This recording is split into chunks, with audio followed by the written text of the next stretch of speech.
Το διαδίκτυο έχει φέρει επανάσταση στον τρόπο που ψωνίζουμε. Λόγω των πολυάριθμων πλεονεκτημάτων, όλο και περισσότεροι άνθρωποι προτιμούν το online shopping, προτιμούν δηλαδή να αγοράζουν πράγματα μέσω διαδικτύου αντί να επισκέπτονται τα φυσικά καταστήματα. Ειδικά κατά τη διάρκεια της πανδημίας, το online shopping έγινε ακόμα πιο δημοφιλές, αφού λόγω των περιοριστικών μέτρων τα καταστήματα ήταν κλειστά. Ανεξάρτητα όμως από αυτές τις ιδιαίτερες συνθήκες, πολλοί άνθρωποι επιλέγουν τις διαδικτυακές αγορές έναντι των συμβατικών αγορών.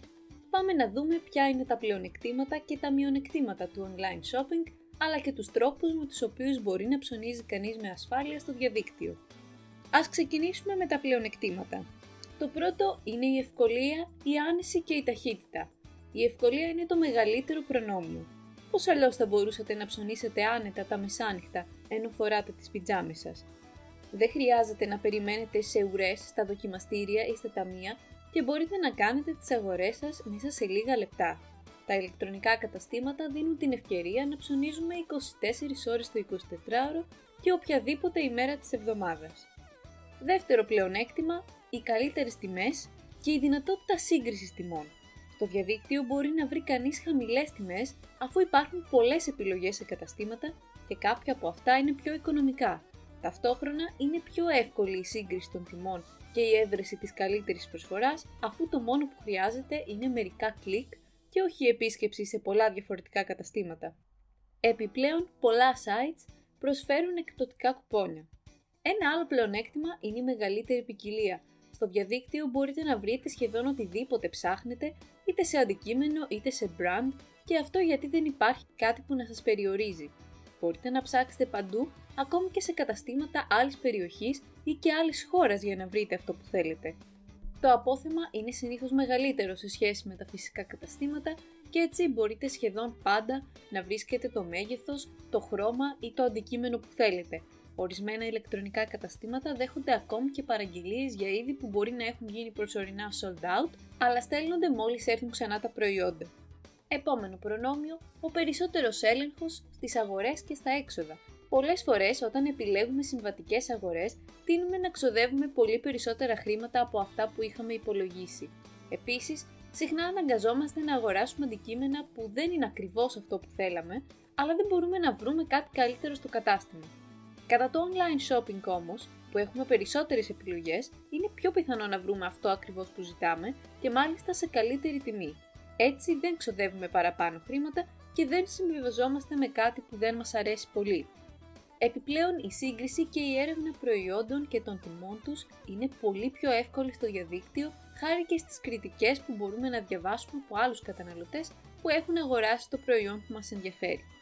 Αλλά ας δούμε το επόμενο πλεονέκτημα, που έχει να κάνει με την πίεση. Συχνά όταν βγαίνουμε για ψώνια καταλήγουμε να αγοράζουμε προϊόντα που δεν χρειαζόμαστε πραγματικά, αλλά το κάνουμε επειδή μπορεί να μας πίεσαν ή να μας επηρέασαν οι πολιτές. Στο διαδίκτυο επιλέγουμε μόνοι μας τι θέλουμε να αγοράσουμε, χωρίς να παρεμβαίνει κανείς και να μας μπερδεύει. Επίσης, στο διαδίκτυο είναι πιο εύκολη και η έβριση μεταχειρισμένων αντικειμένων σε χαμηλές τιμές. Το ίντερνετ είναι το καλύτερο μέρος για να βρείτε αντίκες σε περίπτωση που ενδιαφέρεστε. Τέλος, ένα σημαντικό πλεονέκτημα είναι η αγορά προϊόντων με διακριτικότητα. Πόσες φορές έχετε αισθανθεί άβολα μπροστά σε ένα ταμείο λόγω κάποιας αγοράς που κάνετε? Το να αγοράζετε εσώρουχα ή άλλα προσωπικά αντικείμενα μπορεί να σας φέρνει σε μια αμηχανία. Όταν όμως κάνετε online shopping, αυτό δεν σας απασχολεί πια, αφού το άτομο που θα ετοιμάσει την παραγγελία σας δεν ξέρει για ποιον προορίζεται. Ας δούμε όμως τώρα τα μειονεκτήματα του online shopping. Πρώτο, οι αρνητικές περιβαλλοντικές επιπτώσεις. Η συσκευασία των προϊόντων που παραλαμβάνουμε μετά από μια online αγορά περιλαμβάνει συνήθως πολλές στρώσεις πλαστικού, ενώ και η μεταφορά των προϊόντων στην πόρτα μας, ειδικά αν έρχονται από μακριά, επιβαρύνει το περιβάλλον. Επίσης, είναι πολύ συχνό να υπάρχουν προβλήματα και καθυστερήσεις στην αποστολή. Ακόμη και οι μεγαλύτερες και καλύτερες εταιρείες μεταφοράς και οι διαδικτυακοί λιανοπολιτές έχουν τις κακές τους μέρες.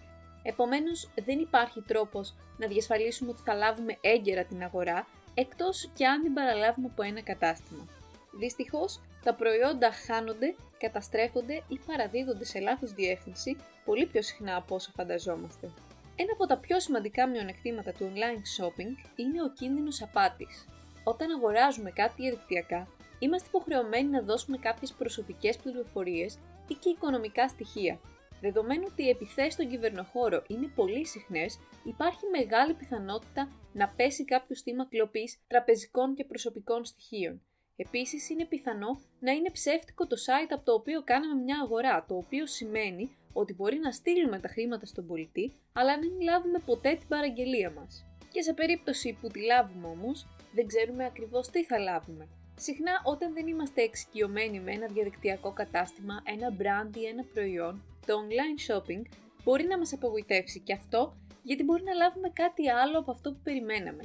Τα μεγέθη είναι συχνά ανακριβή. Δεν μπορούμε να προσδιορίσουμε την υφή, το ύφασμα, την εφαρμογή, το κόψιμο, την ποιότητα, το βάρος ή την αντοχή, κοιτάζοντας απλώς μια φωτογραφία. Τα προϊόντα που έμοιαζαν υπέροχα σε μια φωτογραφία μπορεί να έχουν πολύ κακή ποιότητα στην πραγματικότητα. Πρόβλημα μπορεί να υπάρξει και με τις επιστροφές προϊόντων, οι οποίες συχνά είναι περίπλοκες. Ορισμένοι πολιτές κάνουν τη διαδικασία σύντομη, άλλοι όμως μπορεί να δημιουργούν θέματα με την επιστροφή των εμπορευμάτων ή των χρημάτων. Πολλές φορές δεν καλύπτουν τα έξοδα αποστολής.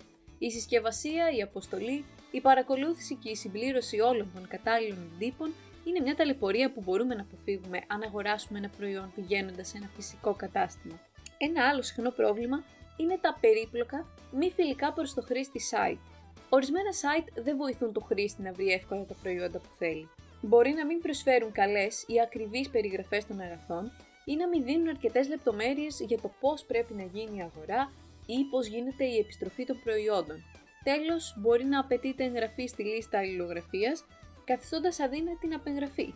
Ένα τελευταίο σημαντικό μειονέκτημα του online shopping είναι η απουσία υποστήριξης στους τοπικούς λιανοπολιτές. Το online shopping είναι βολικό, αλλά αν όλοι αρχίζαμε να κάνουμε αγορές από το διαδίκτυο, όλα τα τοπικά καταστήματα θα αναγκάζονταν να κλείσουν.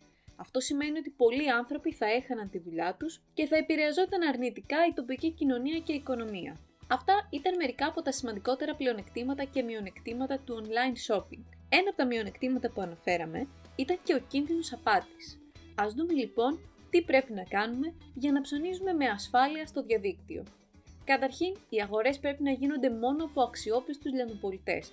Είναι σημαντικό να ελέγχουμε καλά τα sites που επισκεπτόμαστε και να ψωνίζουμε από συγκεκριμένες σελίδες που έχουμε εξακριβώσει ότι είναι νόμιμες. Οι κριτικές άλλων χρηστών μας βοηθούν να καταλάβουμε αν κάτι πηγαίνει λάθος, αλλά πρέπει να ελέγχουμε τους διαδικτυακούς λιανοπολιτές με διάφορους τρόπους. Επίσης, μεγάλη προσοχή πρέπει να δείχνουμε όταν βλέπουμε εκπληκτικές προσφορές. Μια διαφήμιση στο Facebook ή το Instagram για προϊόντα σε εξαιρετικές τιμές ή για πλούσια δώρα πρέπει να αντιμετωπίζεται με καχυποψία. Θυμηθείτε, αν μια προσφορά φαίνεται πολύ καλή για να είναι αληθινή, τότε μάλλον δεν είναι αληθινή.